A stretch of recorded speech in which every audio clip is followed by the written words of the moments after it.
Hello दोस्तों, let's cricket में आप लोगों का स्वागत है। न्यू इंडिया समाचार मैगजीन 1 से लेकर के 15 सितंबर 2021 की आप लोगों के सामने बहुत ही ज़्यादा इंपॉर्टेंट टॉपिक्स इसके अंदर कवर किए गए हैं। पीटी के हिसाब से भी काफ़ी ज़्यादा इंपॉर्टेंट होने वाली है। ओके, तो चलिए शुरू करते हैं और देखते हैं कि कौन कौन सी चीज़ें आपके काम की हो जाती हैं। इशू नंबर 5 हम डिस्कस कर रहे हैं। पहले 4 इशू भी डिस्कस कर लिए जा चुके हैं, सब नीचे आपको प्ले लिस्ट में भी मिल जाएंगे। ओके, इसकी पीडीएफ भी मिल जाएगी आपको। एनोटेड पीडीएफ चाहिए, सिंपल पीडीएफ चाहिए या मैगजीन ई पीडीएफ चाहिए, सब कुछ मिलेगा। नीचे टेलीग्राम चैनल का लिंक है। चलिए, लाइक शेयर सब्सक्राइब वगैरह आप ठोक देना। सबसे पहले कुछ न्यूज़ ब्रीफ्स की बात कर लेते हैं। और जब हम न्यूज़ ब्रीफ की बात करते हैं तो सबसे पहला इंपॉर्टेंट पॉइंट हो जाता है कि इंडिया के जो डिफेंस एक्सपोर्ट हैं पिछले 7 सालों में 4 गुना से बढ़ गए हैं। जब से आप देखें 2014 सरकार चेंज हुई, तब से ये यहाँ पर गिनाने की कोशिश हो रही है कि 4 टाइम्स यहाँ पर डिफेंस के जो हमारे एक्सपोर्ट हैं वो यहाँ पर 4 गुना हो गए हैं। आप देखें 2014-15 की अगर हम बात करें तो 1940 करोड़ रुपए का हम यहाँ पर डिफेंस एक्सपोर्ट करते थे।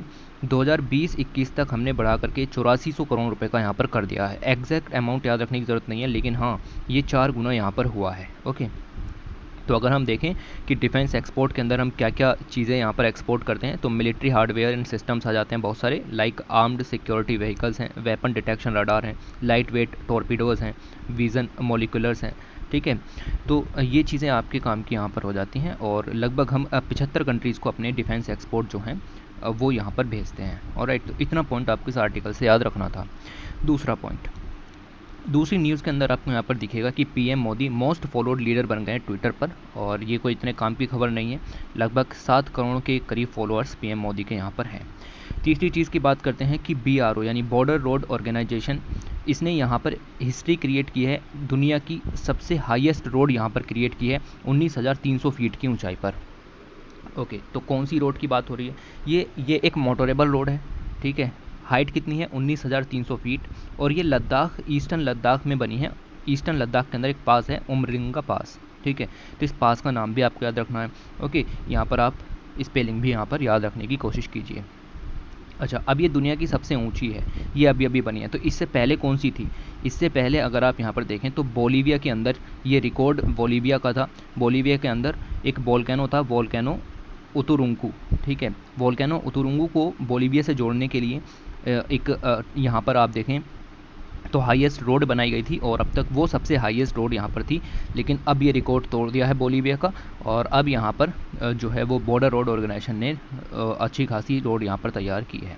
बोलीविया के अंदर जो रोड थी वो लगभग 18,935 फीट ऊंचाई की थी। लेकिन अब यहाँ पर जो आपका उमलिंगाला पास है वहाँ पर आपकी ये सबसे ऊंची मोटरेबल रोड यहाँ पर तैयार हो गई है। -40 डिग्री सेंटीग्रेड तक तापमान गिर जाता है वहाँ पर। 50 डिग्री तक ऑक्सीजन लेवल भी वहाँ पर आपके कम हो जाते हैं। ओके, तो इस चीज़ को देखते हुए ये आपको यहाँ पर ध्यान रखना है। इतना तो आपको इस आर्टिकल से पता होना चाहिए। ऑलराइट,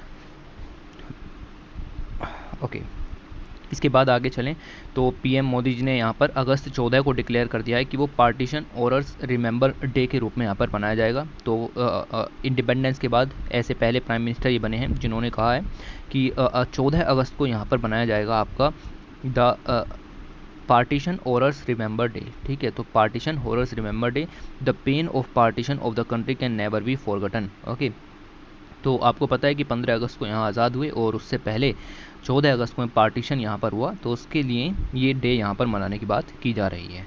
एयर सर्विस स्टार्ट की गई बिटवीन इम्फाल एंड शिलोंग। तो ये कोई ज़्यादा बड़ी खबर नहीं है। उड़ान स्कीम, उड़े देश का आम नागरिक के तहत जो अफोर्डेबल कॉस्ट में यहाँ पर एयर सर्विसेज शुरू की जा रही हैं और फिक्स्ड रेट यहाँ पर होते हैं पर उड़ान के। ओके, तो इम्फाल से शिलोंग के बीच में पहले क्या था कि कोई भी डायरेक्ट फ़्लाइट नहीं थी। ठीक है, आप जा सकते थे बाई रोड, बाई अलग अलग मीडियम्स। ओके, तो रेलवेज, इनके थ्रू आप यहाँ पर जा सकते थे, लेकिन अभी डायरेक्ट फ़्लाइट यहाँ पर शुरू की गई है अंडर द उड़ान स्कीम। उसके बाद ग्लोबल रिकॉग्निशन दिया गया है for the better conservation of India's 14 tiger reserve. India के अंदर 14 टाइगर रिजर्व चूज़ किए गए हैं। टोटल 51 टाइगर रिजर्व है इंडिया के अंदर, उनमें से 14 रिजर्व यहाँ पर उठाए गए हैं और इनको यहाँ पर रिकॉग्नाइज़ किया गया है by the conservation assured tiger standard. ठीक है, ये याद रखना कि व्हाट इज़ दिस। ठीक है, तो ये आपका बेटर कंजर्वेशन एंड मेंटेनेंस के लिए प्रमोट करता है टाइगर रिजर्व्स को और इनको यहाँ पर सर्टिफिकेशन प्रोवाइड किया जाता है कि हाँ बेटर मैनेजमेंट ऑफ टाइगर्स हो रहा है या नहीं हो रहा है, बेस्ट प्रैक्टिसेस अपनाई जा रही हैं या नहीं अपनाई जा रही हैं, हाई स्टैंडर्ड्स हैं या नहीं हैं। तो कौन कौन से यहाँ पर आप देखें इंडिया के टाइगर रिजर्व चूज़ किए गए हैं कि आपको मिलेगा मानस, काजीरंगा एंड ओरांग, ये तीनों असम के अंदर हैं, सुंदरबंस बंगाल के अंदर, पन्ना, कान्हा, सतपुड़ा, पेंच ये मध्य प्रदेश के अंदर, वाल्मीकि बिहार के अंदर, दुधवा उत्तर प्रदेश के अंदर, अन्नामलाई एंड मुद्दुमलाई तमिलनाडु के अंदर, और परम्बिकुलम ये आपका केरल के अंदर, और बांदीपुर आपको कर्नाटक के अंदर यहाँ पर मिलेगा। ओके, तो 51 टाइगर रिजर्व में से 14 टाइगर रिजर्व रिकॉग्नाइजेशन किया गया इनका वेटर कंजर्वेशन के लिए by conservation assured tiger standards, certification दिए गए हैं 14। ओके, सारे टाइगर रिजर्व आपको याद होने चाहिए ये वाले।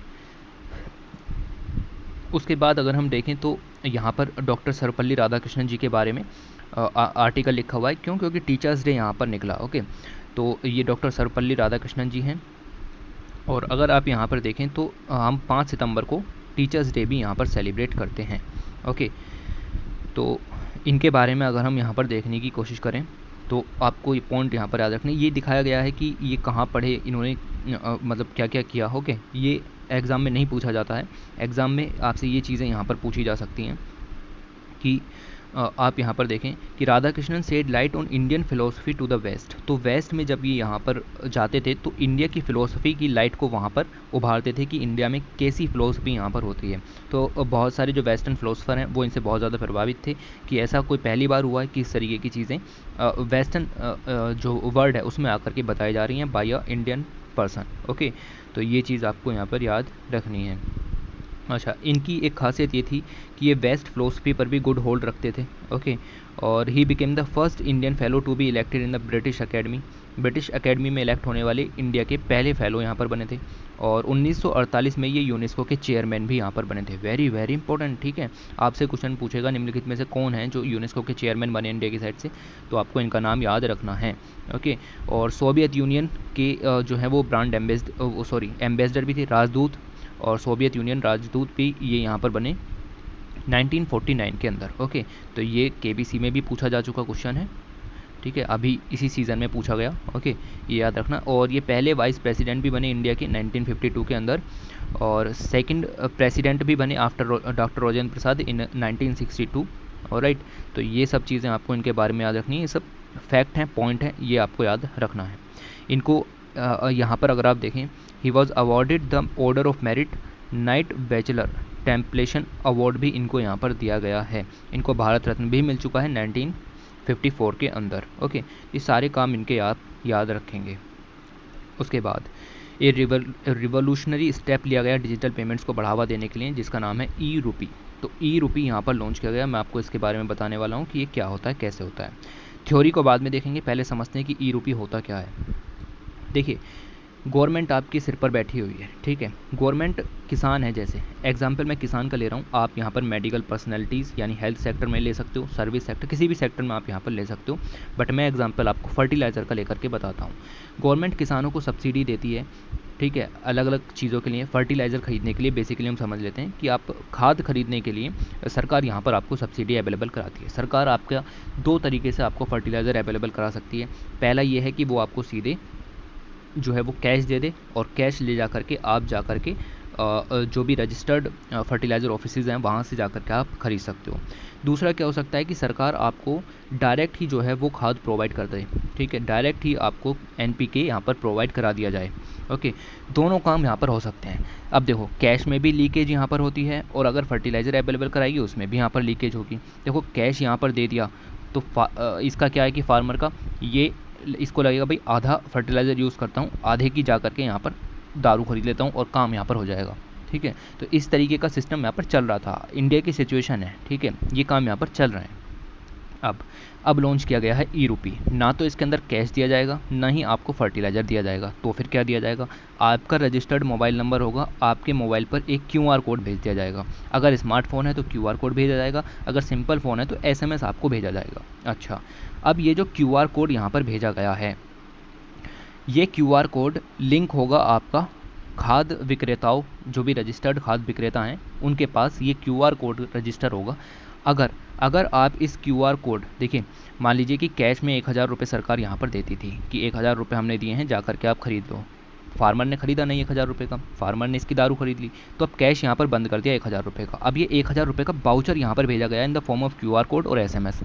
1,000 रुपये इस QR कोड में आपके पास हैं, तो इस QR कोड में आपके पास 1,000 रुपये सेव हैं। अब फार्मर फिर से वही सोचेगा कि आधा फर्टिलाइज़र खरीद लूँगा, आधा ये खरीद लूँगा।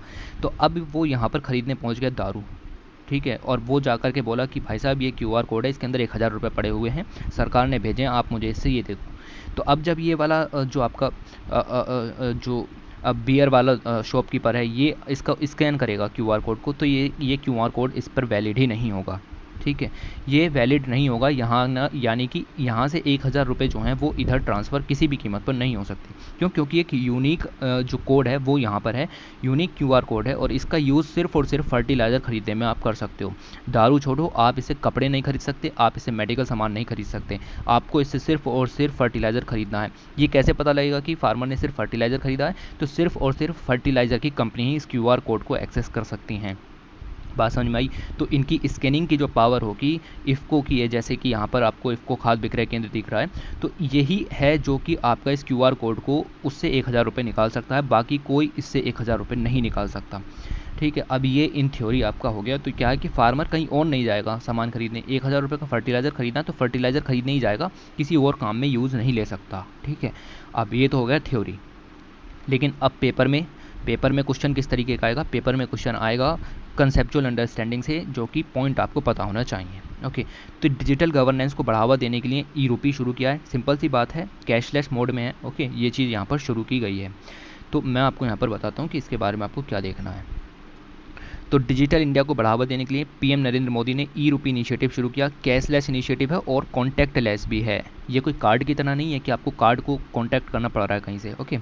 ई-रूपी 2 अगस्त को ये शुरू किया गया, ओके। ये देखिए आप, नया मोड ऑफ पेमेंट है, DBT, डायरेक्ट बेनिफिट ट्रांसफ़र होता है ना, खाते में पैसे भेजे जाते हैं। खाते में पैसे भेजने की मैंने आपको बता दिया कि वो क्या क्या कर सकता है उससे, तो उससे भी आगे ये एक सिस्टम है, ई-रूपी इसको यहाँ पर कहा जाता है, ओके।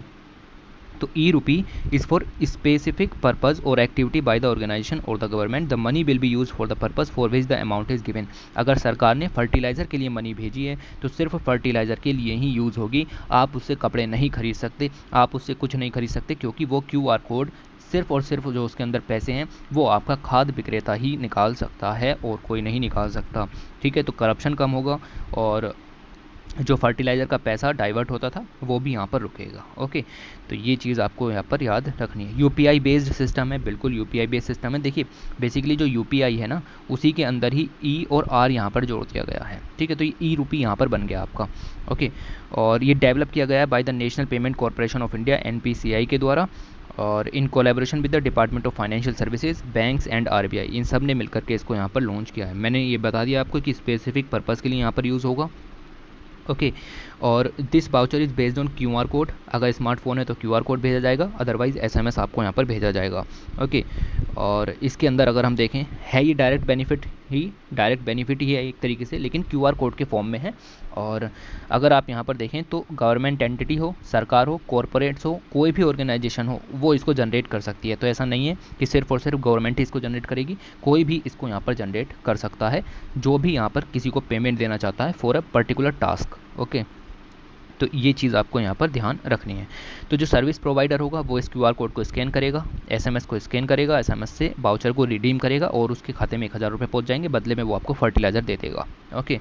तो मोबाइल नंबर, सिंपल सी बात है, बेनिफिशियरी का लिंक होगा तभी तो QR कोड उस नंबर पर आप भेजोगे, ओके। तो ये चीज़ आपको यहाँ पर ध्यान रखनी है।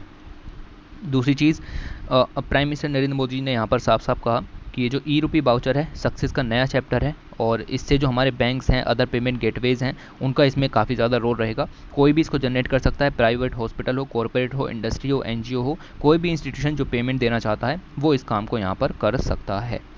इसके कुछ एडवांटेजेस भी आपको मिलेंगे, वेरी वेरी इंपॉर्टेंट।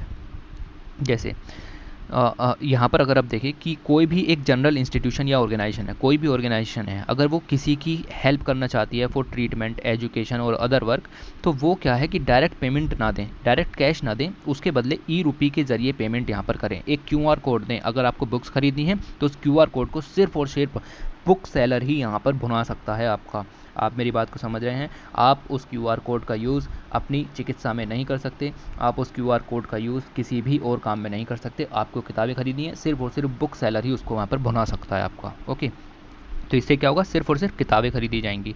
तो ये आपको फ़ायदा यहाँ पर देखने के लिए मिलेगा। उसके बाद ई रूपी सिक्योर है, जी हाँ बिल्कुल सिक्योर है, और कैशलेस है, कॉन्टैक्टलेस है, मैंने आपको बता दिया। Okay, it can be use only once, very very important, ये सिर्फ एक बार यूज़ किया जा सकता है। आफ्टर डीबीटी ये एक और स्टेप उससे आगे है। It is a completely safe and reliable, एक पर्सन स्पेसिफिक है, एक पर्पज स्पेसिफिक है, डिजिटल पेमेंट सॉल्यूशन है। पर्सन स्पेसिफिक मतलब जिसको दिया जा रहा है वही इसको यूज़ कर सकता है, और जिस काम के लिए दिया जा रहा है वही काम के लिए यूज़ किया जा सकता है। ओके, तो QR कोड के रूप में है, SMS के रूप में है, ई बाउचर के रूप में है। ओके, मोबाइल फ़ोन लिंक होंगे, सिंपल सी बात है। और यहाँ पर अगर हम देखें, इसमें कार्ड वगैरह का कोई यूज़ नहीं करना, आपको सिर्फ अपने मोबाइल पर ये चीज़ें दिखा देनी है कि QR कोड सरकार ने भेजा है, फर्टिलाइज़र दे दो 1000 रुपये का। ओके, मुझे लगता है चीज़ें क्लियर हुई होंगी आपको। It is a service targeted system, जी हाँ बिल्कुल है। लीकेज होगी इससे, नहीं होगी बिल्कुल भी, क्योंकि पैसा इन द हार्ड फॉर्म नहीं दिया जा रहा है। Okay okay, it simplify the distribution system, simplify हो जाएगा। It has a minimum administrative cost, administrative cost भी कम होगी कि भाई ऑनलाइन ट्रांसफ़र वगैरह आप यहाँ पर कर रहे हो। ओके, तो बहुत सारी स्कीम्स हैं, उनको इम्प्लीमेंट करने में ये आपका यूज़ किया जा सकता है। जैसे आपको न्यूट्रिशन प्रोग्राम के लिए पैसा भेजना है तो आप उसके लिए ई रूपी दे सकते हो, उससे सिर्फ और सिर्फ आपके न्यूट्रिशन प्रोडक्ट ही खरीदे जा सकते हैं और कुछ नहीं खरीदा जा सकता। ओके, ये कोई भी जनरेट कर सकता है, प्राइवेट एंटिटी हो, इंडिविजुअल हो, किसी भी पर्पज़ के लिए, लेकिन वो पर्पज़ जो है वो आपका स्पेसिफिक होगा। Okay, this digital payment solutions will prove to be revolutionary, और करप्शन इसके अंदर नहीं होगा, सर्विस डिलीवरी टारगेटेड होगी। ओके, तो ये बात आपको यहाँ पर ध्यान रखनी है। सरकार की बहुत बहुत सारी स्कीम यहाँ पर चल रही हैं। भीम ऐप का भी यूज़ आपको देखने के लिए मिल जाएगा, कई जगहों पर यहाँ पर होता है। और अगर आप स्कीम की बात करें, PM स्वनिधि स्कीम है जैसे, ओके, और आपको यहाँ पर मिलेगा फास्टैग भी यहाँ पर चल रहे हैं, government e market place portal है, डिजी लॉकर है, कोविन पोर्टल्स हैं, आरोग्य सेतु है, सभी के ज़रिए किसी न किसी तरीके से कुछ ना कुछ मनी जो ट्रांसफ़र है वो यहाँ पर लगा ही रहता है। तो उन सब के अंदर ऑनेस्टी और ट्रांसपेरेंसी इस ई रूपी सिस्टम के ज़रिए यहाँ पर आएगी। ओके, इतना पॉइंट आप यहाँ से याद रखेंगे। उसके बाद आगे चलते हैं, और यहाँ पर आप देखेंगे कि राष्ट्रपति जी ने 15 अगस्त को यहाँ पर संबोधन किया। कोई ख़ास चीज़ें यहाँ से नहीं निकलती, वही है कि हमने 75 साल पूरे किए हैं और क्या क्या चीज़ें यहाँ पर चल रही हैं। कुछ खास काम की चीज़ें नहीं हैं कि हम पढ़ें, या ये काम की चीज़ हो जाती हैं। राष्ट्रपति जी आए तो कोई काम की चीज़ नहीं थी, लेकिन प्राइम मिनिस्टर यहाँ पर आए तो काम की चीज़ें निकल जाती हैं। 15 अगस्त के दिन इन्होंने क्या क्या घोषणाएँ की उनको यहाँ पर डिस्कस करूँगा मैं।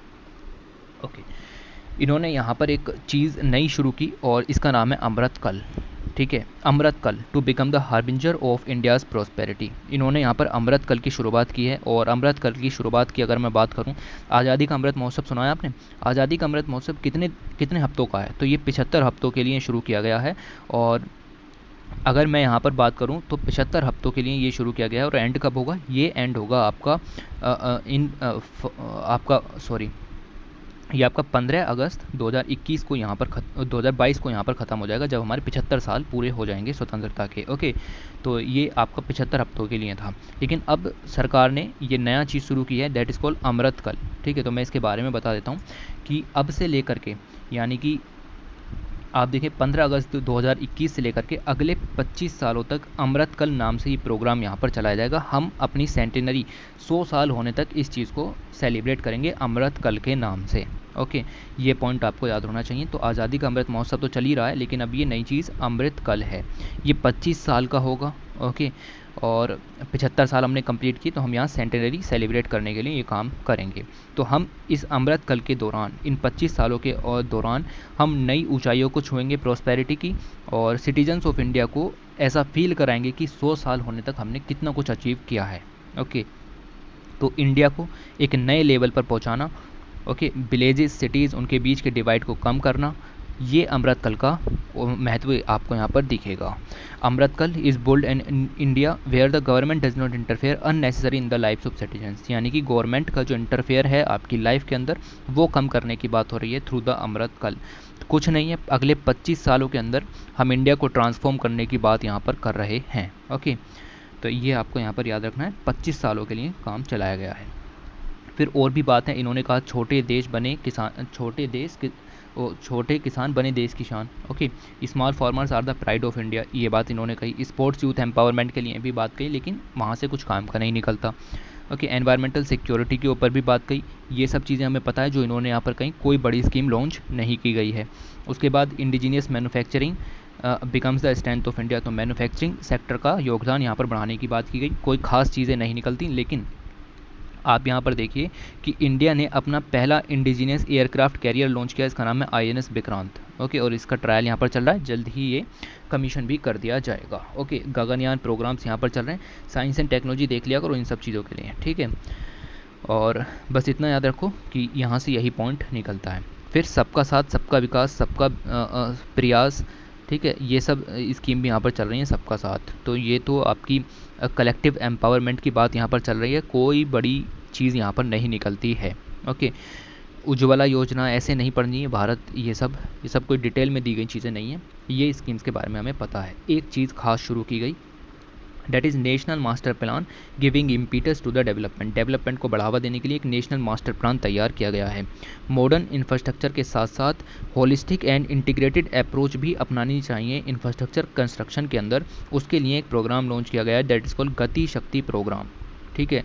तो नेशनल मास्टर प्लान है प्राइम मिनिस्टर मोदी जी का, जिसको कहा जा रहा है गति शक्ति प्रोग्राम। ये बड़ी स्कीम है और कंट्री के अंदर एक अलग से इंफ्रास्ट्रक्चर तैयार किया जाएगा। और अगर आप यहाँ पर देखें, इंफ्रास्ट्रक्चर क्रिएट करने के साथ साथ होलिस्टिक एंड इंटीग्रेटेड अप्रोच भी उसके अंदर अपनानी है।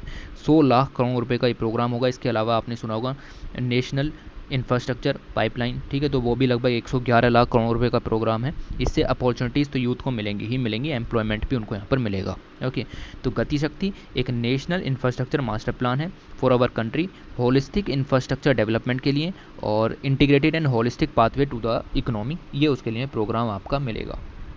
ओके, गति शक्ति, ये जितने भी यहाँ पर आपके परेशानियाँ आ रही हैं इंफ्रास्ट्रक्चर को क्रिएट करने में, ऑब्स्टकल्स आ रहे हैं, उनको यहाँ पर पूरी तरीके से ख़त्म करेगा और सस्टेनेबल तरीके से इंफ्रास्ट्रक्चर क्रिएशन की बात भी इसके अंदर की गई है। गति शक्ति विल ऑल्सो है long way in making our local manufacturers globally competitive. तो गति शक्ति प्रोग्राम के तहत जो हमारे लोकल मैन्युफैक्चरर्स हैं उनको ग्लोबली कॉम्पिटिटिव भी हमें यहाँ पर बनाना है। Okay, future economic zones create करने हैं, इंडिया के ट्रांसफॉर्मेशन की बात इसके ज़रिए यहाँ पर की जा रही है। गति शक्ति स्कीम 100 लाख करोड़ रुपए का इसका लिए बजट यहाँ पर लॉन्च किया गया है। लाख्स ऑफ यूथ को यहाँ पर एम्प्लॉयमेंट अपॉर्चुनिटीज़ मिलेंगी। ओके, 75 वीक का अमृत महोत्सव, मैंने आपको बताया कि 75 वीक का अमृत महोत्सव चल रहा है। उसी के साथ साथ 75 वंदे भारत ट्रेन भी यहाँ पर कनेक्ट की जाएंगी। ये बहुत ही माइन्यूट से टॉपिक है, इनको यहाँ पर इग्नोर मारना है।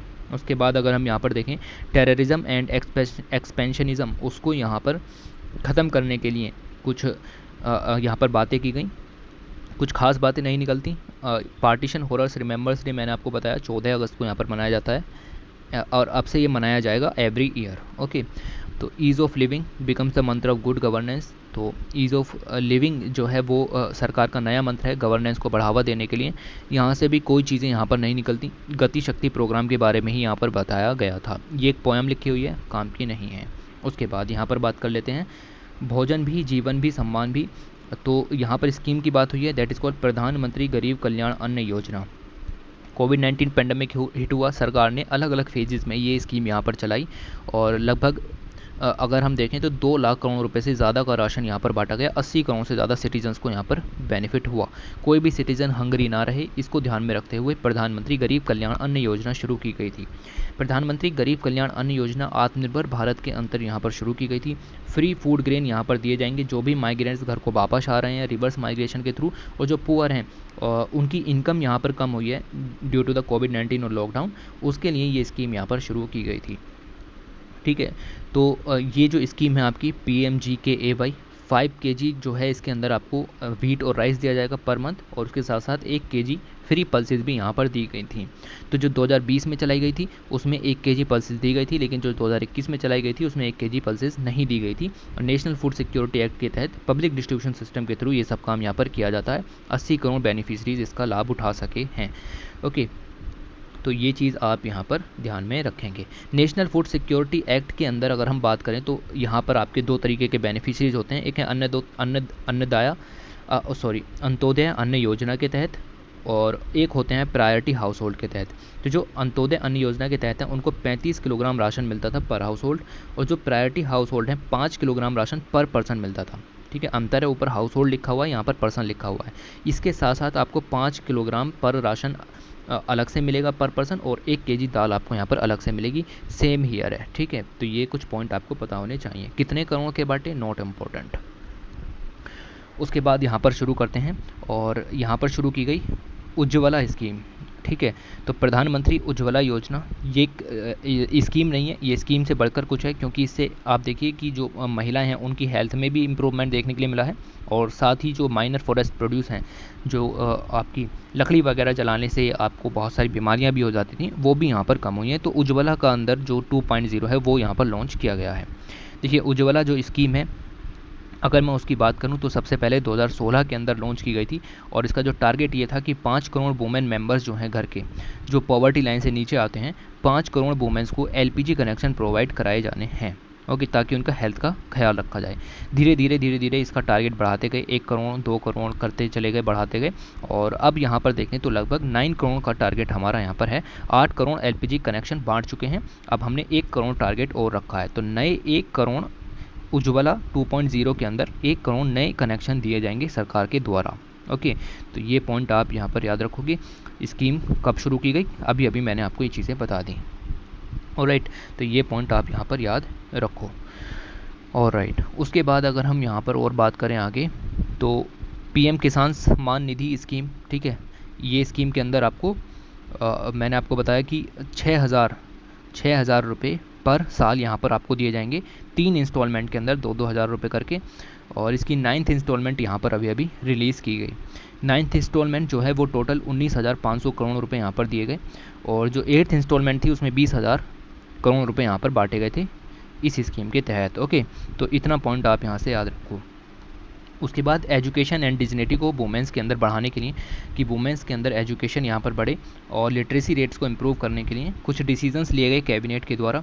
जैसे यहाँ पर देखें, approving continuation of Samagra Shiksha Yojana for realising the vision of universal education. ठीक है, तो नेशनल एजुकेशन पॉलिसी लॉन्च की गई थी 2020 के अंदर। ओके, और उस पॉलिसी के लॉन्च होने के बाद यूनाइटेड नेशंस के सस्टेनेबल डेवलपमेंट गोल भी हैं जेंडर इक्वालिटी के लिए, like goal number 5। Okay, gender equality promote करने के लिए। तो इसके अंदर क्या है कि ये जो आपकी समग्र शिक्षा योजना है, ये समग्र शिक्षा योजना का जो आपकी डेडलाइन थी उसको यहाँ पर बढ़ा दिया गया है। समग्र शिक्षा योजना अब अगले 5 साल के लिए और कंटिन्यू रहेगी, 1 अप्रैल 2021 से लेकर के 31 मार्च 2026 तक ये कंट्रीब्यूट रहेगी। ठीक है, कंटिन्यू रहेगी। तो ये स्कीम का जो टारगेट है वो यहाँ पर बढ़ाया गया है। आपको ये डेट याद रखनी है कि स्कीम कब ख़त्म होने वाली है। ओके, ये पॉइंट आप यहाँ पर याद रखोगे। दूसरा डिसीजन भी यहाँ पर लिया गया कि वुमेंस की डिग्निटी को प्रमोट करने के लिए स्पेशल फास्ट ट्रैक कोर्ट्स यहाँ पर बनाए गए हैं। वुमेन सेंट्रिक जितने भी केसेस हैं जिनके ज़रिए बेटी बचाओ बेटी पढ़ाओ प्रोग्राम्स को सक्सेसफुल बनाया जा सकता है, बहुत सारे ऐसे केसेस हैं, लाइक रेप के केसेस हैं या फिर डोरी के केसेस हैं। ठीक है, अलग अलग तरीके के केसेस हैं, उन सबको जल्दी से जल्दी सुलझाने के लिए यहाँ पर फास्ट ट्रैक स्पेशल कोर्ट्स बनाए गए हैं। जल्दी से जल्दी क्यों सुलझाना है, ताकि जो विक्टिम है वो भी अपनी ज़िंदगी में आगे बढ़े, सिर्फ और सिर्फ केसेस में ही ना उलझे रहें। ओके, तो ये सब आपके इसके अंदर तैयार किए जा रहे हैं। कुछ एक्ट हैं like criminal law amendment act 2018, ये सब इसके अंदर इंपॉर्टेंट रोल निभा रहे हैं। तो 1023 फास्ट स्पेशल कोर्ट्स यहाँ पर तैयार किए गए हैं, बहुत सारा पैसा भी दिया गया है, नॉट इम्पोर्टेंट। उसके बाद बात करते हैं एक mass movement with peoples participation, लोगों के पार्टिसिपेशन से एक मास मूवमेंट की बात यहाँ पर की जा रही है। और मास मूवमेंट की बात करें अगर हम, कि 2018 में एक स्कीम शुरू की गई थी, दैट इज़ पोषण अभियान। पोषण से रिलेटेड जितने भी प्रीवियस हमारे जो स्कीम्स यहाँ पर चल रही थी उन सबको मर्ज करके पोषण अभियान यहाँ पर शुरू किया गया था। इसी को मिशन पोषण भी यहाँ पर कहा जाता है। ठीक है, 2018 में एक कैंपेन यहाँ पर शुरू किया गया था। टारगेट था 2022 तक मॉल न्यूट्रिशन को ख़त्म कर देंगे इंडिया से। ठीक है, अब 2022 तो आ गया। ठीक है, अब ये टारगेट यहाँ पर बढ़ाने पड़ेंगे। तो इसी के लिए आपका जो मिशन पोषण 2.0 शुरू किया गया। ठीक है, वेरी वेरी इंपॉर्टेंट। ठीक है, तो 2018 में मिशन पोषण शुरू किया गया था, कहा था 2022 तक मॉल न्यूट्रिशन को ख़त्म कर देंगे, मॉल न्यूट्रिशन फ्री कर देंगे इंडिया को, और लेकिन ऐसा हुआ नहीं। तो अब हमने मिशन पोषण 2.0 यहाँ पर शुरू किया है। ओके, तो ये चीज़ आपको यहाँ पर नहीं पढ़नी। मैंने बताया कि national nutrition campaign that is mission पोषण 2018 के अंदर शुरू किया गया, और 2022 तक कंट्री को न्यूट्रिशन फ्री आपको यहाँ पर कर देना था। इसी के लिए आपका न्यूट्रिशन वीक भी चलाया गया, नेशनल न्यूट्रिशन वीक 1 से लेकर के 7 सितंबर तक ये मिशन यहाँ पर चलाया जाता है। ओके, अब नेशनल फैमिली हेल्थ सर्वे 4 का अगर हम डाटा करें जो 2015-16 में यहाँ पर की गई थी, इन्होंने कुछ चीज़ें बताई कि इंडिया के बच्चों में लगभग 38% तक स्टंटिंग यहाँ पर है, और अगर हम देखें 35% वेस्टिंग भी है। ओके, और एनीमिया की कंडीशंस भी आपको यहाँ पर मिल जाएंगी। लगभग 50% ऑफ प्रेग्नेंट वुमेंस जो हैं वो आपकी एनेमिक भी हैं। साथ ही नीति आयोग ने यहाँ पर नेशनल न्यूट्रिशन पॉलिसी भी लॉन्च की थी 2017 के अंदर, और इन्होंने यहाँ पर कहा था कि भाई पोषण अभियान शुरू करो। नरेंद्र मोदी जी ने क्या करा कि पोषण अभियान शुरू कर दिया 2018 में। झुंझुनू राजस्थान से ये प्रोग्राम यहाँ पर शुरू किया गया था। ओके, तो 8 मार्च 2018 अंतर्राष्ट्रीय महिला दिवस के अवसर पर यह प्रोग्राम यहाँ पर शुरू किया गया। ओके, तो इस प्रोग्राम के यहाँ पर बेसिकली काम तो आपको समझ में आ गया कि न्यूट्रिशन यहाँ पर प्रोवाइड कराना था। जो वुमेंस हैं और गर्ल चाइल्ड्स हैं उन सभी को यहाँ पर न्यूट्रिशन प्रोवाइड कराना था, ताकि उनकी जो मेंटल डेवलपमेंट है और वो हेल्दी यहाँ पर रह सके। ओके, तो पोषण अभियान के कुछ टारगेट थे, मैंने आपको बताया कि 2022 तक माल न्यूट्रिशन फ्री यहाँ पर हमको कर देना था। ओके, पोषण अभियान के कुछ और भी लक्ष्य थे, जैसे अगर हम बात करें तो स्टंटिंग है, अंडर न्यूट्रिशन है, एनीमिया है और लो बर्थ वेट है। इन सभी को 2%, 2%, 3%, 2%, वेरी वेरी इंपॉर्टेंट टारगेट्स हैं ये। ठीक है, तो ये सब टारगेट आप यहाँ से पढ़ो। ठीक है, ये काफ़ी इंपॉर्टेंट टारगेट हैं और इन सभी टारगेट्स को इस लेवल पर ले जाना था और स्टंटिंग को 22% तक कम करना था। ओके, तो इस तरीके के टारगेट यहाँ पर चल रहे थे। इसके लिए 9,000 करोड़ रुपए यहाँ पर लगभग खर्च भी किए गए। ऑलराइट, तो ये चीज़ आपको यहाँ पर ध्यान में रखनी है। उसके बाद अब ये सब काम यहाँ पर हुआ तो मिशन न्यूट्रिशन 2.0 शुरू किया गया। और मिशन पोषण जो 2.0 है, जैसे हमने न्यूट्रिशन ट्रैकर ऐप भी लॉन्च की कि भाई जो पहली आपकी यहाँ पर मिशन पोषण शुरू किया गया था उसके अंदर क्या सफलताएं रहीं, उन सबको ट्रैक करने के लिए काम यहाँ पर किया गया। भारतीय कृषि कोष के नाम से यहाँ पर ये आपका प्लेटफॉर्म भी तैयार किया गया कि न्यूट्रिशन डाइट प्लान को किस तरीके से लाया जाए रूरल एरियाज़ के अंदर। ठीक है, local food product and vegetable जो वहाँ पर ग्रो की जाती हैं उनके हिसाब से न्यूट्रिशन डाइट क्या होनी चाहिए उसको शुरू किया गया था। तो अब यहाँ पर मिशन पोषण 2.0 यहाँ पर शुरू किया गया है और इसके अंदर क्या है कि ये स्कीम 2021-22 के बजट में शुरू की गई थी। 2.0 है, याद रखना। निर्मला सीतारमन जी ने स्कीम यहाँ पर शुरू की गई थी और इसके अंदर क्या है कि जो न्यूट्रिएंट्स हैं as well as to improve their supply, nutrients की सप्लाई को इम्प्रूव करना है, एक्सेस एंड आउटकम्स को बढ़ाना है। Government will intervene in the supplementary nutrition programme and Poshan Abhiyan. अब ये क्या किया सरकार ने जितने भी और न्यूट्रिशन प्रोग्राम चल रहे थे, पोषण अभियान जो कि 2018 में शुरू किया गया था, सबको यहाँ पर बंद करके मिशन पोषण 2.0 यहाँ पर शुरू किया है, सबको मर्ज कर दिया है। ठीक है, तो मर्ज करके मिशन पोषण 2.0 यहाँ पर सर्च बनाया गया है। ओके, इसके लिए ministry of child and women and child development को चूज़ किया गया है और उसको बहुत सारे रुपए भी यहाँ पर दिए गए हैं कि वो आंगनबाड़ी वगैरह की मदद से इस स्कीम को लॉन्च करने की पूरी कोशिश करें। ऑलराइट, उसके साथ साथ जल जीवन मिशन यहाँ पर चल ही रहा है 2024 तक। टैप वाटर कनेक्शन प्रोवाइड कराने हैं, हर हाउस होल्ड के अंदर होने चाहिए। मिड डे मील प्लान भी यहाँ पर चल रहा है। ओके, तो चिल्ड्रंस की न्यूट्रिशनल सिक्योरिटी को बढ़ावा देने के लिए जो आपकी primary and upper primary schools हैं गवर्नमेंट एडिड, उनमें मिनिमम 300 कैलोरी इनटेक आपको प्रोवाइड कराना है रोज़ का। और आपने सुना होगा कि मिड डे मील प्रोग्राम चलते हैं स्कूल्स के अंदर, तो जो मध्याह्न होता है वहाँ पर भोजन कराया जाता है। ओके, तो ये पॉइंट भी आपको यहाँ पर याद रखने हैं। तीसरी चीज़ अगर आप यहाँ पर देखें तो प्रधानमंत्री मातृत्व बंधन योजना भी यहाँ पर चल रही है और प्रधानमंत्री मातृत्व बंधन योजना के तहत इसको मैटर्निटी बेनिफिट स्कीम भी कहेंगे और इस स्कीम के अंदर 6,000 रुपये की फाइनेंशियल असिस्टेंस प्रोवाइड की जाती है प्रेग्नेंट एंड लैक्टेटिंग मदर्स को। ओके, तो फर्स्ट चाइल्ड के लिए है, ये भी याद रखिएगा, हर बच्चे के लिए नहीं है, कि ताकि न्यूट्रिशनल नीड पूरी हो सके। ऑलराइट, तो ये चीज़ आप यहाँ पर ध्यान में रखिएगा। फूड सिक्योरिटी को बढ़ावा देने के लिए प्राइम मिनिस्टर ने अभी 17 bio cultured variety of seed वो नेशन को डेडिकेटेड की 2020 में। तो बायो फोर्टिफाइड जो आपकी वैरायटीज़ हैं नई तैयार की जा रही हैं जिसमें न्यूट्रिशन को बढ़ावा दिया जा रहा है, न्यूट्रिशनल सिक्योरिटी को बढ़ावा देने के लिए। तो बायो फोर्टिफाइड नाम की जो आपकी 17 यहाँ पर नई bio fortified varieties of seeds उनको यहाँ पर इंट्रोड्यूस किया गया। ये सब काम आपको इस आर्टिकल के अंदर से दिख जाएंगे। ओके, उसके बाद अगर हम आगे बात करें तो सबका साथ सबका विकास has now a new dimension. और सबका साथ सबका विकास के अंदर जो आपके ओबीसीज थे उनके लिए एक अमेंडमेंट यहाँ पर किया गया। मॉनसून सेशन चला पार्लियामेंट का और इनके अंदर आप देखें तो OBCs reservation bill that is called 127th constitutional amendment, ये राज्यसभा के द्वारा पास कर दिया गया मॉनसून सेशन के अंदर। ओके, तो इसके अंदर क्या है कि जो सोशियो एजुकेशनली ठीक है। सोशियो एजुकेशनली बैकवर्ड क्लासेस हैं, उनकी लिस्ट तैयार करने का काम अब स्टेट गवर्नमेंट को दे दिया गया है कि वो अपने लेवल पर करें। ओके, तो ये बिल जो है in fact the need of A 127th CAB arouse because before 2018 central and state government अपनी अपनी लिस्ट प्रिपेयर करनी थी कि ओबीसी को किस लिस्ट के अंदर डाला जाए, मतलब किसको ओबीसी लिस्ट के अंदर डाला जाए। ऐसी सब चीज़ें यहाँ पर तैयार होती थी 2018 से पहले। दोनों मिलकर के करते थे, सेंट्रल गवर्नमेंट और स्टेट गवर्नमेंट दोनों इस काम को मिलकर के करते थे। लेकिन अब जो 127th बिल आया है उसके अंदर सिर्फ और सिर्फ स्टेट को ये पावर दे दी गई है कि आप ही यहाँ पर जो है वो सोशियो एजुकेशनली बैकवर्ड क्लासेस ओबीसीज़ के लिए लिस्ट को तैयार करोगे। ओके तो ये चीज़ आप यहाँ पर देखेंगे।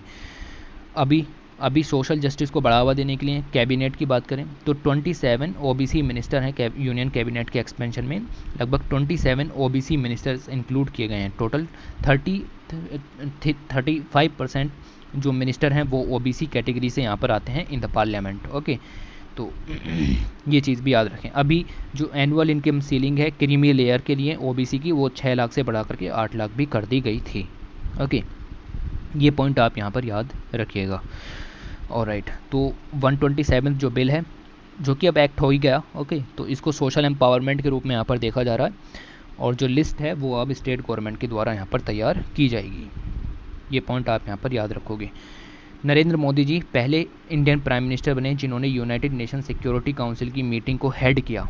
ठीक है तो अगर आप यहाँ पर देखें तो Narendra Modi become the first premier to chair its world's top body from India last year as a non permanent member. India made it placed on the high table with an unprecedent support of 184 countries ने हमें यहाँ पर support किया, जिसकी वजह से हमें 2 साल के लिए नॉन परमानेंट मेंबरशिप यहाँ पर मिली थी यूनाइटेड नेशन सिक्योरिटी काउंसिल की। हम परमानेंट मेंबर नहीं हैं, परमानेंट मेंबर 5 हैं, नॉन परमानेंट मेंबर 10 हैं, तो हम 10 नॉन परमानेंट मेंबर्स में आते हैं और यहाँ पर हमने चेयरमैनशिप यहाँ पर की।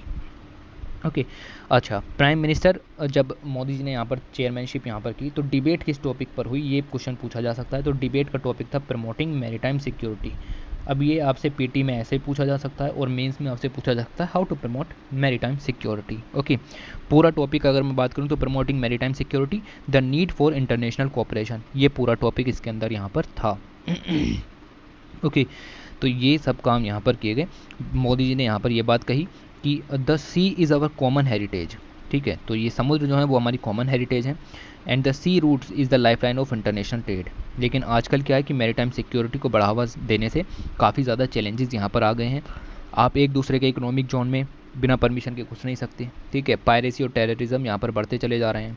तो इन सब चीज़ों से निपटने के लिए यहाँ पर कुछ सुझाव भी मोदी जी के द्वारा दिए गए। सुझाव की बात करें, इन्होंने 5P मंत्रा दिया। ठीक है, तो 5 मंत्रा दिए कि हम मैरीटाइम कोऑपरेशन में सिक्योरिटी काउंसिल, ठीक है, तो सिक्योरिटी को किस तरीके से हासिल कर सकते हैं, मैरीटाइम कोऑपरेशन को किस तरीके से बढ़ा सकते हैं, उसके लिए इन्होंने कुछ प्रिंसिपल्स यहाँ पर दिए। जैसे पहला प्रिंसिपल यहाँ पर था कि हमें जो मैरीटाइम ट्रेड है उसके अंदर जो बैरियर्स हैं उनको रिमूव करना पड़ेगा। ठीक है, ये जो बैरियर्स हैं ये हार्डल बन रहे हैं ग्लोबल इकोनॉमी के अंदर। हमारे पास एंशियंट सिटी में भी बहुत सारे ट्रेड के पोर्ट्स यहाँ पर थे, जैसे इंडस वैली सिविलाइजेशन में मिल जाएगा लोथल एक इम्पॉर्टेंट पोर्ट है गुजरात के अंदर। ओके, तो ये पोर्ट सिटी है। तो हमें पहले से ही यहाँ पर मैरीटाइम ट्रेड को बढ़ावा देने के लिए इतिहास हमें बता रहा है। ओके, तो हमें आज भी क्या है कि फ्री सी एनवायरनमेंट को अडॉप्ट करना चाहिए लाइक एंशियंट टाइम्स में यहाँ पर हुआ करता था। ओके, तो ये चीज़ आपको यहाँ पर याद रखनी है पहली। तो दूसरा इन्होंने यहाँ पर बताया कि जो मैरीटाइम डिस्प्यूट यहाँ पर चल रहे हैं उनका सेटलमेंट जल्दी से जल्दी यहाँ पर किया जाना चाहिए और वो पीसफुल तरीके से होना चाहिए। जैसे इटली इंडिया के बीच में यहाँ पर चल रहा है, श्रीलंका और इंडिया के बीच में यहाँ पर चल रहा है, तो ये सब पीसफुल तरीके से होने चाहिए और इंटरनेशनल लॉज के बेसिस पर यहाँ पर होने चाहिए। Okay, India is resolved in maritime dispute with the neighbouring Bangladesh के साथ भी यहाँ पर जो टाइज़ हैं उसको भी रिसोल्व किया गया है। ओके, तीसरा पॉइंट यहाँ पर बताया गया कि हमें जो नेचुरल डिजास्टर्स और मैरीटाइम थ्रेट हैं उनको यहाँ पर जॉइंटली एड्रेस करना पड़ेगा, साथ मिलकर के आपको रीजनल कोऑपरेशन को बढ़ावा देना पड़ेगा। चौथा पॉइंट और चौथा प्रिंसिपल इन्होंने यहाँ पर बताया कि जो मैरीटाइम रिसोर्सेज हैं और मैरीटाइम एनवायरनमेंट है उसको हमें प्रिजर्व करना है। ठीक है, तो सस्टेनेबल जो वे है मैरीटाइम रिसोर्सेज का यूज़ करने का उसको यहाँ पर बढ़ावा देने की बात की। जैसे प्लास्टिक है, ऑयल स्पिल जैसी कंडीशन है, तो ये सब यहाँ पर हमें रोकना है। हमने इसके लिए एक प्रोग्राम भी शुरू किया है, डीप सी मिशन। ठीक है, तो ये चीज़ आपको याद रखनी है। पांचवा प्रिंसिपल यहाँ पर बताया कि मैरीटाइम कनेक्टिविटी के लिए रेस्पॉन्सिबल उसको यहाँ पर प्रमोट करना है। मतलब इंफ्रास्ट्रक्चर क्रिएशन, मैरीटाइम ट्रेड को बढ़ावा देने के लिए हमें इंफ्रास्ट्रक्चर क्रिएशन करना पड़ेगा। ये सब काम मोदी जी ने यहाँ पर बताया, आपको याद रखने हैं, मेंस में क्वेश्चन आ सकता है। ओके, 5S अप्रोच भी बताई नरेंद्र मोदी जी ने। ये किसी भी क्षेत्र में आप लागू कर सकते हो, लाइक सहयोग, सम्मान, शांति, समृद्धि एंड संवाद। इसके ज़रिए आप किसी भी क्षेत्र के अंदर प्रॉस्पेरिटी को ला सकते हो। ओके, तो इंडिया हमेशा से ही सिक्योरिटी में कमिटेड रहा है, इन्होंने यहाँ पर ये भी बताया। और यही है सब, ठीक है, ये सब आप इग्नोर कर सकते हो, ठीक है। ये सब चीज़ें आपको यहाँ पर याद रखनी है। India's United Nations security council की जो प्रेसिडेंसी इंडिया ने यहाँ पर की, और ये दिखाता है कि हमारा जो ओहदा है वो यहाँ पर बढ़ रहा है ग्लोबल लेवल पर। ओके, तो यूनाइटेड नेशंस परमानेंट मेंबर्स का क्लब में हम यहाँ पर नहीं हैं, लेकिन नॉन परमानेंट मेंबर्स में हम यहाँ पर हैं, और उसमें भी हम अपनी कैपेबिलिटीज़ को यहाँ पर धीरे धीरे उभार रहे हैं। ओके, तो ये दिखाता है कि total 15 members, 5 permanent member like America, Britain, France, Russia और चाइना, और 10 नॉन परमानेंट मेंबर्स हम यहाँ पर हैं। लेकिन इंडिया जो है आप देखें तो 8th टाइम इलेक्ट हुआ है नॉन परमानेंट मेंबर की तरह। तो हम नॉन परमानेंट मेंबर हैं, और हमारी पूरी कोशिश है कि हम परमानेंट मेंबर यहाँ पर बने यूनाइटेड नेशन सिक्योरिटी काउंसिल के। क्योंकि हमने अपनी क्षमता दिखाई है, हम 8 टाइम तक यहाँ पर नॉन परमानेंट मेंबर यहाँ पर बने हैं। ओके, और इस तरीके की जब हम यहाँ पर यूनाइटेड नेशन सिक्योरिटी काउंसिल्स की मीटिंग्स को हेड करते हैं, तब हम दिखाते हैं कि हम सक्सेसफुल हैं और हम अब परमानेंट मेंबर बनने के लिए तैयार हैं। ओके, तो ये पॉइंट आप यहाँ पर याद रखेंगे। दूरदर्शन डे यहाँ पर मनाया गया, दूरदर्शन 1959 में शुरू किया गया था। इसको रिलेटेड आप यहाँ पर वीडियो पोस्ट करके पढ़िएगा।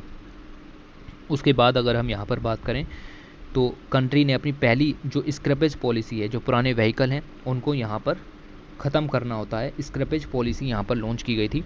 ओके, और ये पॉलिसी यहाँ पर पॉल्यूशन ना हो उसके लिए ये पॉलिसी यहाँ पर खर्च शुरू की गई थी। Okay, prime minister Narendra Modi ji जब गुजरात इन्वेस्टर समिट जो 13 अगस्त को हुई उसको एड्रेस कर रहे थे, तब ये इन्होंने स्कीम यहाँ पर शुरू की गई थी।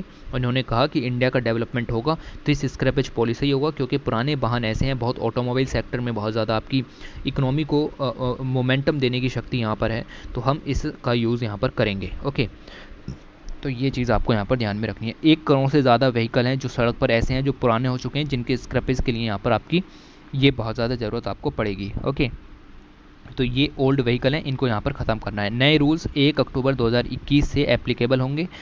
ओके, और द रूल्स फॉर स्क्रैपिंग 15 साल से पुराने वाहन जितने भी हैं उनकी स्क्रैपिंग यहाँ पर की जाएगी, उनको यहाँ पर सड़कों से हटाया जाएगा। ओके, गवर्नमेंट या PSU से रिलेटेड जितने भी डिपार्टमेंट हैं उन पर ये चीज़ें एप्लीकेबल होंगी 1 अप्रैल 2022 से। और फिटनेस टेस्टिंग भी यहाँ पर लगेगी कमर्शियल व्हीकल पर 1 अप्रैल 2023 से। ऐसी छोटी छोटी चीज़ें नहीं जाननी, ठीक है। ये चीज़ आप यहाँ पर देखिए। न्यू स्क्रैपिंग पॉलिसी से हम यहाँ पर क्या करेंगे, वेस्ट टू वेल्थ जनरेशन करेंगे। अब ये जो कबाड़ा यहाँ इकट्ठा हो गया तो वेस्ट ही है, इससे हम वेल्थ बनाने की कोशिश यहाँ पर करेंगे और सर्कुलर इकोनॉमी को प्रमोट करेंगे। ओके, तो ये चीज़ यहाँ पर देखिए। 25 साल आने वाले अगले यानी अमृतकाल हमारे लिए बहुत ही ज़्यादा ज़रूरी है। ओके, और इसके ज़रिए हम यहाँ पर जो इकोनॉमी है उसको बढ़ावा दे सकते हैं। सिर्फ इतना आप यहाँ पर याद रखने की कोशिश करें। ब्लू रेवोल्यूशन यहाँ पर शुरू किया गया, री इन्वाइगोरेटिंग एक्वाकल्चर, ठीक है। तो अगर हम यहाँ पर बात करें कि 2014 से पहले देखें तो आपका जो फिशरी सेक्टर था उसमें कोई सब्सिक्वेंट डेवलपमेंट नहीं हो रहे थे, लेकिन 2014 के बाद अगर आप देखें फार्मर्स की इनकम डबल करनी है हमें 2022 तक। फार्मर्स के अंदर एक्वाकल्चर फार्मर्स भी आ जाते हैं। जैसे ग्रीन रेवोल्यूशन को सक्सेसफुल बनाया, ऐसे ही ब्लू रेवोल्यूशन को सक्सेसफुल बनाने के लिए एक स्कीम शुरू की गई थी 10 सितंबर 2020 को, दैट इज़ कॉल्ड प्रधानमंत्री मत्स्य संपदा योजना। ओके, तो 10 सितंबर 2020 को शुरू की गई थी। 20,000 करोड़ रुपए इसके लिए बजट आउटले भी दिया गया है अगले 5 साल के लिए। ओके, तो अगले 5 साल में हमें फ़िश के प्रोडक्शन को डबल करना है, याद रखना इस चीज़ को। लगभग 2.5 करोड़ फिशरमैन्स हमारे पास हैं। फ़िश प्रोडक्शन टोटल कंट्री की इकोनॉमी का 1.2% है, पूरे ग्लोबल प्रोडक्शन का 7.28%, while it share in total agriculture production. Okay, तो ग्लोबल में हम लगभग 7.5 है। मैं बता रहा हूँ, ये डाटा आप यहाँ से ना पढ़ें, ठीक है, बहुत ज़्यादा कन्फ्यूजिंग है, ठीक है। कन्फ्यूजिंग क्या, आपको इतना सब याद नहीं रहेगा। ओके, तो ये चीज़ें हैं आपके सामने। तो इंडिया का जो फिशरीज सेक्टर है उसकी एनुअल ग्रोथ भी हमें यहाँ पर देखने के लिए मिल जाएगी। बिलो रेवोल्यूशन को हमें यहाँ पर बढ़ावा देना है। इसके लिए हमने फिशिंग पोर्ट्स भी 2014 से लेकर के 20 तक 13 थे, लेकिन हमें अब यहाँ पर बढ़ाने हैं, लगभग 60 के करीब इनको ले जाना है। ओके, तो मैंने बताया कि 10 सितंबर 2020 को ये स्कीम शुरू की गई। अब ये स्कीम बिहार से शुरू की गई है, वेरी वेरी इंपॉर्टेंट। मत्स्य संपदा योजना इसका नाम है। फिशरिंग सेक्टर में अगले 5 साल के अंदर फिश के प्रोडक्शन को डबल करना है। ओके, तो doubling the income of fisherman, ये तो करनी है, इनकम को डबल तो करना ही करना है। साथ ही जो फिश प्रोडक्शन है वो अगले 5 सालों के अंदर 220 लाख टन के करीब लेकर के जाना है। साथ ही अगले 5 साल के अंदर 1 लाख करोड़ रुपए के फ़िश एक्सपोर्ट भी यहाँ पर बढ़ाने हैं। फ़िश के कारण जो लॉस यहाँ पर हुआ, reducing the rate of loss in fish production from 20% to 10%, लगभग 20% लॉस हमें फिशरी सेक्टर के अंदर होता है, उसको घटा करके हमें 10% करना है। साथ ही एम्प्लॉयमेंट अपॉर्चुनिटीज़ भी जनरेट करानी है, ये याद रखिएगा। ठीक है, तो ये इन्वेस्टमेंट है, ये सब आपको नहीं देखना कि किस तरीके से क्या काम हो रहा है। तो ब्लू रेवोल्यूशन को बढ़ावा देने के लिए 2020 से लेकर के 2025 के लिए पीएम मत्स्य संपदा योजना यहाँ पर चलाई गई है। ओके, तो इसके अंदर फिशरीज सेक्टर को डेवलप किया जाएगा, एक्वाकल्चर सेक्टर्स डेवलप किए जाएंगे, अलग अलग एक्वा पार्क्स हैं, एक्वा स्टार्टअप्स हैं, ब्रीडिंग सेंटर हैं, प्रमोशन ऑफ फिशरीज़ है, बायो टॉयलेट्स हैं, फिशिंग वेसल्स हैं, न्यू टेक्निक्स ऑफ फिशरीज़ हैं, एक्वेटिक लेबोरेटरीज़ हैं, विलेज डेवलपमेंट है, ये सब काम इसके अंदर किया जाएगा। ओके, ये सब याद रखिएगा। उसके बाद बात करते हैं सत्याग्रह की। सत्याग्रह की जो टर्म है ये शुरुआत की गई गांधी जी के द्वारा, और इन्होंने साउथ अफ्रीका के अंदर इस टर्म को यहाँ पर शुरू किया था। ओके, 75 ईयर हो चुके हैं इंडिपेंडेंस के। ऑलराइट, और सत्याग्रह नाम की जो टर्म है ये सबसे पहली बार 1906 में यहाँ पर शुरू की गई थी साउथ अफ्रीका के अंदर गांधी जी के द्वारा। क्यों शुरू की गई थी, तो हिस्ट्री आपने पढ़ी होगी। साउथ अफ्रीका के अंदर आपको एक पहचान पत्र दे दिया गया था, एक वोटर आईडी टाइप की चीज़ थी। आपके अंगूठे पर निशान लगाया जाता था कि आप विदेशी हैं, आप इंडियन हैं, आप एक जगह से दूसरी जगह नहीं जा सकते, वगैरह वगैरह चीज़ें। उन सब के विरोध में गांधी जी ने सत्याग्रह शुरू किया था, और ये आपका साउथ अफ्रीका के अंदर शुरू हुआ था। ओके, तो द सेम चीज़ें यहाँ पर लिखी हुई हैं गांधी जी के बारे में। ये कोई ऐसी चीज़ें नहीं है कि आपको यहाँ से कुछ नया मिल रहा है, जो भी आपकी हिस्ट्री की बुक में है ये सब चीज़ें वही हैं, तो इसको इग्नोर मारते हैं। ठीक है, और इसके अंदर कुछ ज़्यादा भी खास चीज़ें नहीं हैं। लेकिन ये आगे चलते हैं, विनोबा भावे जी के बारे में आपको मिल जाएगा। विनोबा भावे जी गांधी जी के पहले सत्याग्रही थे। ठीक है, अब गांधी जी यहाँ पर सत्याग्रह टर्म को यूज़ करते रहे, उन्होंने सत्याग्रह चालू रखा बहुत समय तक अकेले। ठीक है, लेकिन जब यहाँ पर महात्मा गांधी जी को लगा कि अब मुझे सत्याग्रह को ट्रांसफ़र करना चाहिए, तो इन्होंने यहाँ पर इनको ट्रांसफ़र किया, और अपने पहले सत्याग्रही जो मिले इन्हें, वो मिले विनोबा भावे जी। ओके, तो विनोबा भावे जी एक तरीके से आप देखें तो true heir of Mahatma Gandhi ji spiritual legacy, ये इनको बताया जाता था विनोबा भावे जी को। ओके, तो महाराष्ट्र के अंदर यहाँ पर पैदा हुए थे, गांधी जी के साथ ये पूरी तरीके से रहे, हर मूवमेंट में गांधी जी का साथ इन्होंने दिया। ओके, और 1940 तक विनोबा भावे जी को कोई खास जानता नहीं था। ठीक है, एनोनिमस लीडर के रूप में यहाँ पर वर्क करते थे, लेकिन 5 अक्टूबर 1940 महात्मा गांधी जी ने इनको इंट्रोड्यूस किया टू द नेशन, और इनको अपना फर्स्ट सत्याग्रही यहाँ पर बनाया। ओके, तो भावे पहले पर्सन थे जिन्होंने महात्मा गांधी जी के सत्याग्रह मूवमेंट को के लिए उनको सेलेक्ट किया गया। ओके, तो ये चीज़ आप यहाँ पर ध्यान में रखेंगे, इतना पॉइंट यहाँ से। अच्छा, उसके बाद अगर हम यहाँ पर देखें, कई बार जेल भी गए, जेल में भगवत गीता इन्होंने वहाँ के लोगों को भी सिखाई, और he was the first person to win the Ramon Magsaysay award community leadership को प्रमोट करने के लिए इनको रमन मैग्सेसे अवार्ड भी दिया गया, और ये पहले पर्सन बने रमन मैग्सेसे अवार्ड को एडॉप्ट करने वाले। ओके, 7 भाषाओं की इनको नॉलेज थी। ओके, ये चीज़ भी आपको यहाँ पर याद रखनी है। विनोबा भावे जी को लैंड यहाँ पर प्रदान की गई, श्री वैद्यराम चंद्र रेड्डी जी के द्वारा ये लैंड इनको यहाँ पर दी गई, और इन्होंने सर्वोदय मूवमेंट भी यहाँ पर चलाया था। और एक कंसेप्ट है, कंसेप्ट ऑफ ग्राम दान, ये भी जो गांधी जी के आइडियाज़ थे वो उभरते हैं विनोबा भावे जी के आइडियाज़ के अंदर। ओके, तो ग्राम दान का जो कंसेप्ट था, सर्वोदय जो मूवमेंट था, ये सब इनके द्वारा यहाँ पर शुरू किए गए। साथ ही अगर हम यहाँ पर देखें तो नरेंद्र मोदी जी ने इनको ट्रिब्यूट भी दिया सितंबर 11, 2020 के अंदर विनोबा भावे जी को। तो ये क्वेश्चन इंपॉर्टेंट हो जाता है, ये पूछा जा सकता है। ओके, तो ये चीज़ आप यहाँ पर याद में रखेंगे। ऑलराइट, तो इसी के साथ अगर हम यहाँ पर देखें और क्या चीज़ें लिखी हुई हैं, ठीक है, तो इतना आप यहाँ से याद रखने की कोशिश करेंगे। उसके बाद दादा भाई नौरोजी की बात की गई है। दादा भाई नौरोजी फर्स्ट इंडियन थे जिनको यूके की पार्लियामेंट के अंदर इलेक्ट किया गया था।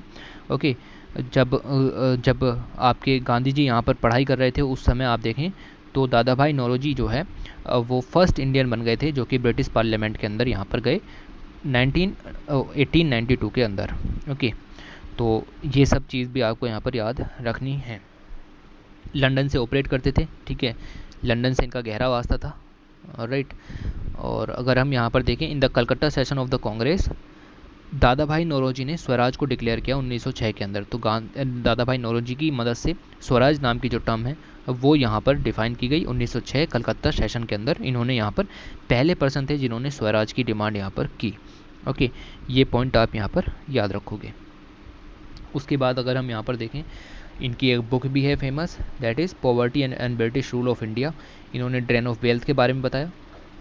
ओके, इसके लिए इनको यहाँ पर grand old man of the India भी कहा जाता है। ओके, तो ये चीज़ आप यहाँ पर ध्यान में रखोगे। उसके साथ गर्ल्स के स्कूल यहाँ पर इन्होंने बहुत सारे खेले, एजुकेशन को प्रमोट करने के लिए भी इन्होंने काफ़ी अच्छा काम किया। किस तरीके से ब्रिटिश इकोनॉमिक एक्सप्लॉयटेशन कर रहे हैं इंडिया का, उसको भी इन्होंने यहाँ पर बताया। गोविंद बल्लभ पंत जी के बारे में देख लेते हैं, और इनके बारे में आपको यहाँ पर पता चलेगा कि इन्होंने सबसे इंपॉर्टेंट काम है, इन्होंने यहाँ सेटलमेंट कराया। देखिए, दो सेक्ट यहाँ पर हो गए थे, एक महात्मा गांधी जी का और एक सुभाष चंद्र बोस जी का, रेवोल्यूशनरी एक्टिविटीज़ का। और एक तरफ आपको महात्मा गांधी जी मिल जाएंगे। दोनों की आइडियोलॉजीज़ अलग थी, टारगेट एक था, अलग अलग तरीके से काम होने थे। इनके बीच में सेटलमेंट जो इन्होंने कराया वो थे गोविंद बल्लभ पंत जी। ओके, तो इनको भारत रत्न भी यहाँ पर मिल चुका है। ओके, और काकोरी केस के अंदर ये लॉयर के रूप में यहाँ पर बने थे, लॉयर के रूप में यहाँ पर इन्होंने वर्क भी किया। ओके, तो ये चीज़ आप यहाँ पर ध्यान में रखो। उसके बाद अगर हम यहाँ पर देखें तो गांधी जी के साथ ये हमेशा रहे, हर वॉर के अंदर रहे, ठीक है। तो सुभाष चंद्र बोस, महात्मा गांधी जी के फैक्शन के भी सेटलमेंट इन्होंने यहाँ पर कराया। ओके, तो क्या था कि गांधी जी यहाँ पर सपोर्ट कर रहे थे, want to support the British during the war. Gandhi ji कह रहे थे कि हमें सेकेंड वर्ल्ड वॉर के दौरान सपोर्ट करना चाहिए ब्रिटिशर्स को, लेकिन सुभाष चंद्र बोस ने कहा कि ब्रिटिशर्स को हम सपोर्ट नहीं करेंगे, और इसके बीच में मतभेद यहाँ पर हो गए। ओके, तो इसको यहाँ पर सेटलमेंट इन्होंने यहाँ पर कराया। क्विट इंडिया मूवमेंट में भी भागीदार बने रहे। ओके, यूनाइटेड प्रोविंस के प्रेसिडेंट भी यहाँ पर बने, भारत पंडित गोविंद बल्लभ पंत यूनाइटेड प्रोविंस के प्रेसिडेंट भी यहाँ पर बने, और फर्स्ट चीफ मिनिस्टर भी रहे उत्तर प्रदेश के, यूनियन होम मिनिस्टर भी रहे। भारत रत्न 1957 के अंदर यहाँ पर दिया गया। बहुत सारे इंपॉर्टेंट वर्क भी इन्होंने यहाँ पर किए। उसके बाद बात कर लेते हैं टी.के. माधवन जी की। और गांधी जी के जो नॉन वायलेंस का आइडिया था वो यहाँ पर इन्होंने अपनाया, और वाइकोम सत्याग्रह जो है उसको अंदर इन्होंने नॉन वायलेंस को अपनाने की पूरी कोशिश की, यानी कि नॉन वायलेंस के थ्रू वाइकोम सत्याग्रह को सक्सेसफुल बनाया। टी.के. माधवन जी की बात हो रही है। ओके, तो अगर हम यहाँ पर बात करें, एक रिफॉर्मर थे, एक जर्नलिस्ट थे, एक रिवोल्यूशनरी और फ्रीडम फाइटर भी थे, गांधी जी से बहुत ज़्यादा प्रभावित थे। अनटचेबिलिटी के अगेंस्ट था वाइकोम सत्याग्रह, ठीक है, और इसके अंदर नॉन वायलेंस का यूज़ इन्होंने किया, और ये चीज़ इन्होंने गांधी जी से सीखी, ठीक है। और 85 में पैदा हुए थे, याद रखना, केरल में ये सब काम यहाँ पर चल रहे थे। Okay, TK. के नाम से जाने जाते हैं फेमसली ये। ओके, तो ये चीज़ मैंने आपको यहाँ पर बताई कि वाइकोम सत्याग्रह एक स्ट्रगल था, एक स्ट्रगल मूवमेंट था। केरल के अंदर जो बैकवर्ड क्लासेस थी उनकी लड़ाई थी ये, ठीक है। और जो अगर हम देखें कि temple streets of a temple in A small town of south Kerala के अंदर ये मूवमेंट यहाँ पर था। ओके, तो टी.के. माधवन जी ने यहाँ पर ये सब काम यहाँ पर किए, वाइकोम सत्याग्रह के अंदर पार्टिसिपेट किया। गांधी जी को बुलाया कि गांधी जी आप आइए केरल के अंदर और वाइकोम सत्याग्रह की कंडीशंस को देखिए। गांधी जी यहाँ पर पहुँचे इनकी रिक्वेस्ट पर, सभी ने मिलकर के, यहाँ पर वाइकोम जगह है बेसिकली, ठीक है। तो वाइकोम सत्याग्रह यहाँ पर शुरू किया गया, अनटचेबिलिटी के खिलाफ ये मुद्दा यहाँ पर था। ओके, इतना आप यहाँ से याद रखेंगे। इन्होंने एक न्यूज़पेपर भी यहाँ पर शुरू किया गया था जिसका नाम है देश अभिमानी, ठीक है। तो देश अभिमानी ये इनका न्यूज़पेपर है, इसको भी आप यहाँ पर याद रखो। ऑलराइट, ये पॉइंट आप यहाँ पर याद रखना है। ये है हमारी लास्ट स्लाइड, और इसके अंदर से आपको इतना ही पढ़ना था। टोटल रिकॉर्ड 56 पेजेस यहाँ पर थे, रिकॉर्ड आपकी स्लाइडें यहाँ पर थी। ओके, और बहुत कुछ सीखने का था इसके अंदर, तो ये सब आपने यहाँ पर सीखा होगा। और कैसी लगी नीचे बताओ, लास्ट तक पहुँचे हो तो लिखो कि मैं लास्ट तक पहुँचा। मुझे लगता नहीं कि आप लोग यहाँ तक आते हो। ओके, तो इसी के लिए लिखो नीचे, ठीक है, कमेंट करो। Thanks for watching, take care.